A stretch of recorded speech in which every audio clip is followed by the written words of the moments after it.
So the Scarlet Letter takes place in an area not too far from here, Boston. It actually takes place in the Massachusetts Bay Colony in the 17th century, so Puritans, early America, and it tells the story of Hester Prynne, who is a Puritan, who is married to Mr. Prynne, who also goes by Roger Chillingworth within the novel. Due to a 2-year gap in their relationship, Hester does have an affair with Reverend Dimmesdale, and because of that affair she does have a baby named Pearl.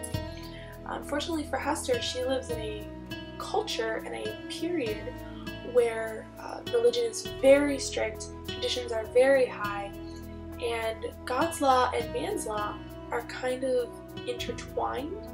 And so because the Bible reads that sinners are bad, Hester is very much shunned. She's actually forced to wear a red A embroidered onto her clothing to show her adulterous nature.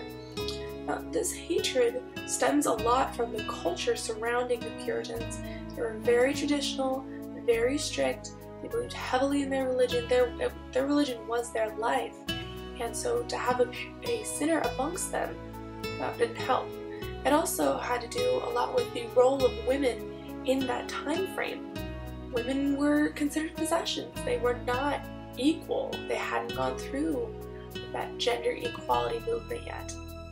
Now, if we were to take the storyline of the Scarlet Letter and put it in modern day, a lot of people think it would go along with the line of Easy A, the movie, starring Emma Stone.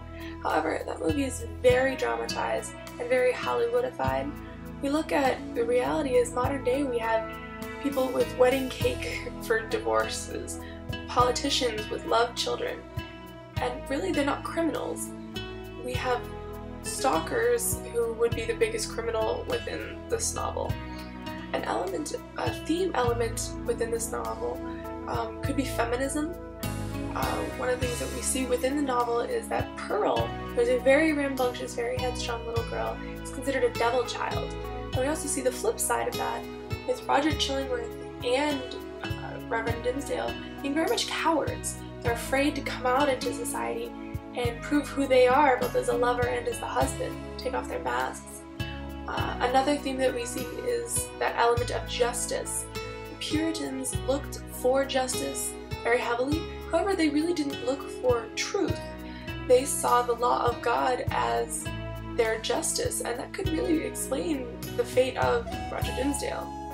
This is such a classic American novel, and part of the reason why it has stood the test of time is that it shows that feeling of isolation so well. Everyone wants to be able to feel and understand what's right and what's wrong,